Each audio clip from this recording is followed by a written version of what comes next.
Ibig mong sabihin, pumirma ka ng papel ng isang ghost project, district engineer ka, tapos ngayon magmaangan ka sa harapan namin na hindi mo alam dahil inaasa mo lang sa mga tao mo sa baba. Pag may pirma sila, pirma ka lang rin. Mr. Chair, may information tayo. Kaya gusto ko sana makausap si D.E. Bryce Hernandez. Pumapasok daw ito ng DPWH, naka-Ferrari pa. Sinita nyo lang. Kasi nga baka masyadong mahalata. Sabihin nyo sa mga kapwa-hepe nyo, ako'y walang kinalaman dyan sa mga ganyang gawain. At sila po ay nagsalita na yun naman daw po ay paggagawa sa kontraktor.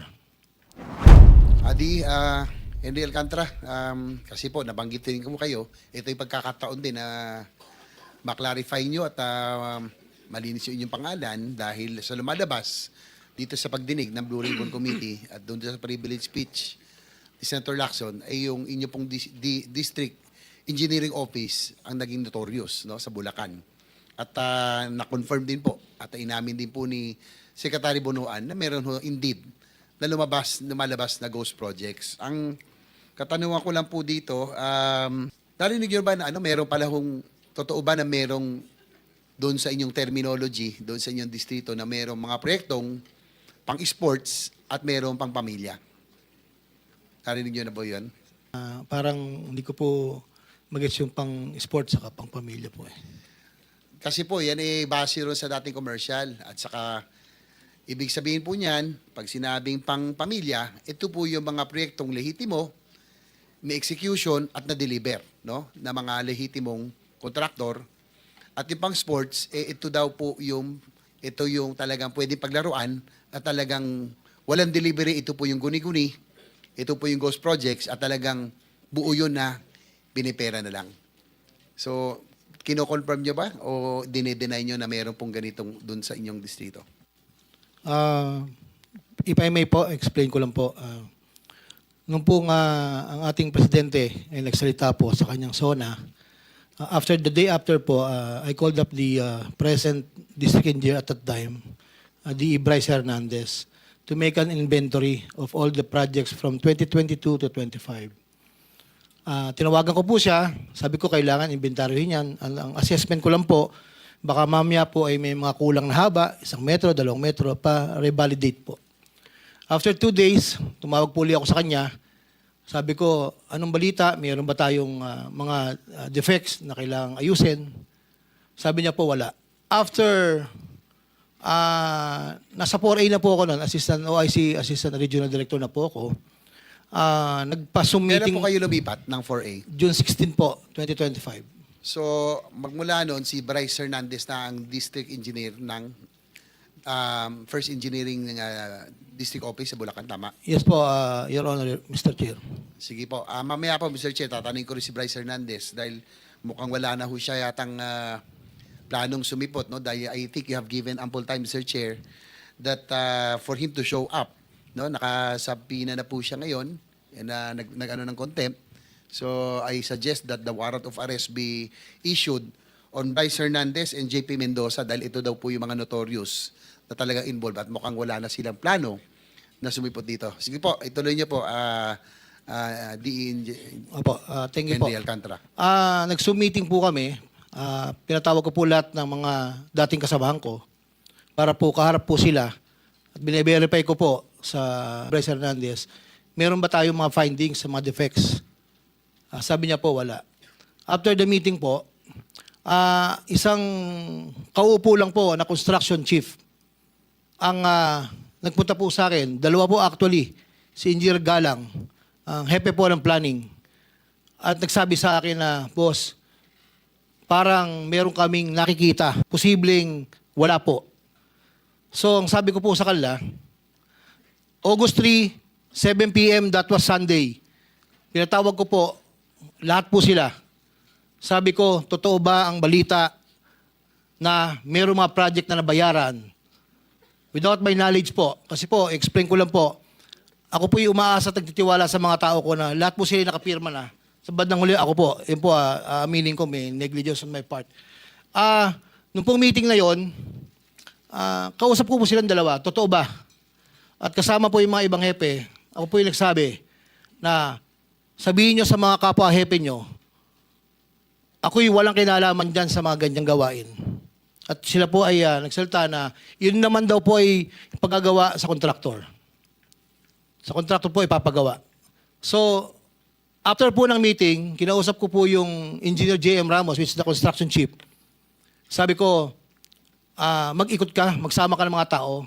Baka mamaya, mayroong mga ibang kulang talaga. So, after a day po, nag-report po sa akin na di umano'y meron pong mga mangilan-ngilan. Hindi ko po alam yung eksaktong figure na posible po. So, after po nan, kinausap ko po yung dalawa. Sabi ko, bakit nagkakaganon? May mga lumalabas.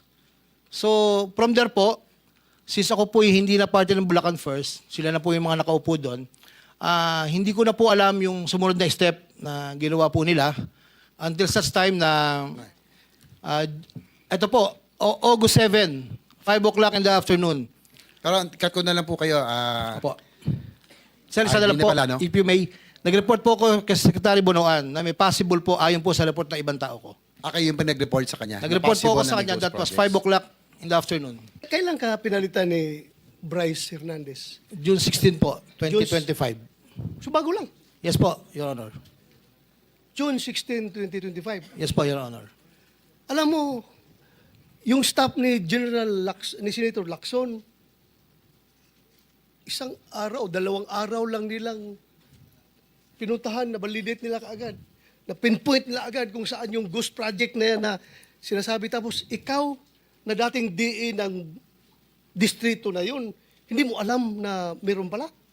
Yes, Your Tanong Honor. ka pa sa mga tao mo?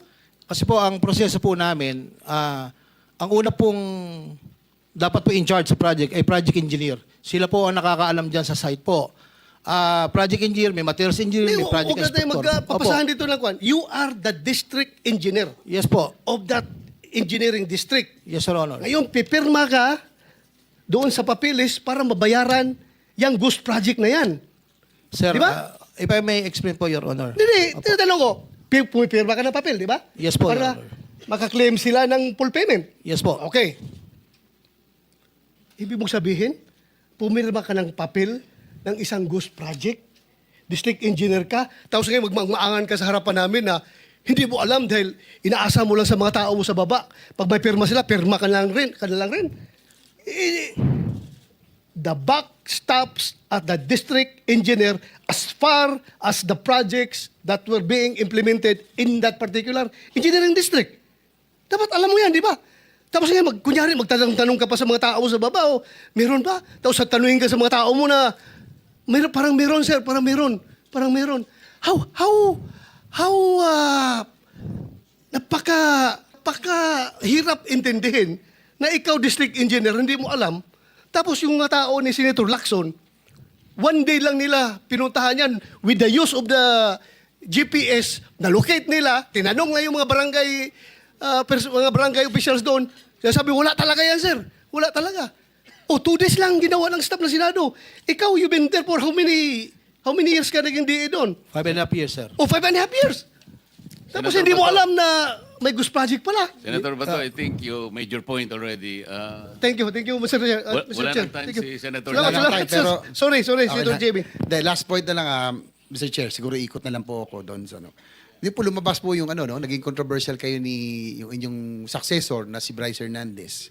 Yung inyong lifestyle, no? Kasi nga, how can a district engineer afford a kind of lifestyle? Nakita niyo Marilo, no? Kayo nga, nakapatig Philip.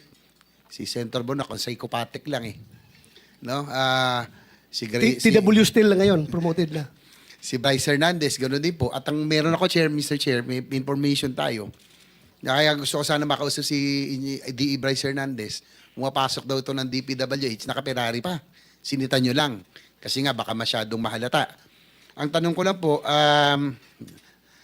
ano oras po kayo pumapasok noon kayo po ay nasa Bulacan pa?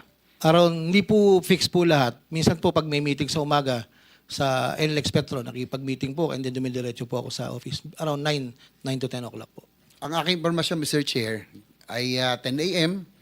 Kadalasan doon kayo pumapasok.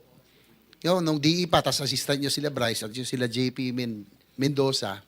At 2 p.m. daw, Mr. Chair, umaalis na po sila. Ito po, confirm nyo kung totoo o hindi.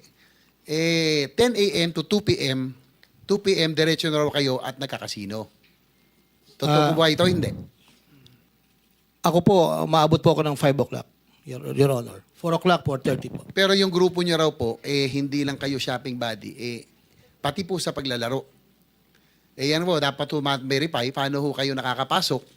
Considering that you are government officials, paano kayo nakakapasok sa casino? Lalo to si Bryce Hernandez, sinabi ni Senator Lacson, tila matakaw sa pera. Pag magpataya daw to, Mr. Chair, isang taya, 5 milyon, parang baliw, hindi natatakot. I mean, walang kaba-kaba. Do you confirm or deny, Mr. Alcantara, Engineer? Your Honor, hindi ko po alam kung magkano tinataya niya dahil hindi naman po kami magkasama sa table. Inamin ko po, ako po'y nakapasok sa casino, Your Honor. Hindi po honor, pang ilang beses, hindi yan, hindi kayo regular, pero naglalaro kayo, kasama po siya. O Minsan po kasama, minsan po hindi. So nagkakasino po kayo? Inamin ko po, Bryce Hernandez. Your Honor, Mr. Chair. So, sa inyong paglalaro, bukod doon, yung lifestyle, balita ko nga, sana pag dumating si Bryce Hernandez, Mr. Chair, pa-issue nyo na po siguro ng warrant of arrest, ay mga ilang beses ko kayo naglalaro sa isang, sabi sa isang buwan, yung grupo nyo po. Mga 2 hanggang 3 po, Mr. Chair. Ang balita ko rin naman po, kayo naman hindi masyado, no? Yung hanggang 30,000, 50,000 lang, pero itong inyong sumunod sa inyo, medyo mas malaki-laki. So, Mr. Chair, pwede ho kaya natin pakuha ang CCTV footages ng kanilang di umano'y field trip araw-araw sa casino. If you can ask siguro yung Soler North kasi yun ang pinakamalapit doon po sa norte, no? Meron pa ako mga tanong sana, Mr. Chair, pero I'll just ask siguro on my next round, Mr. Chair. Thank you.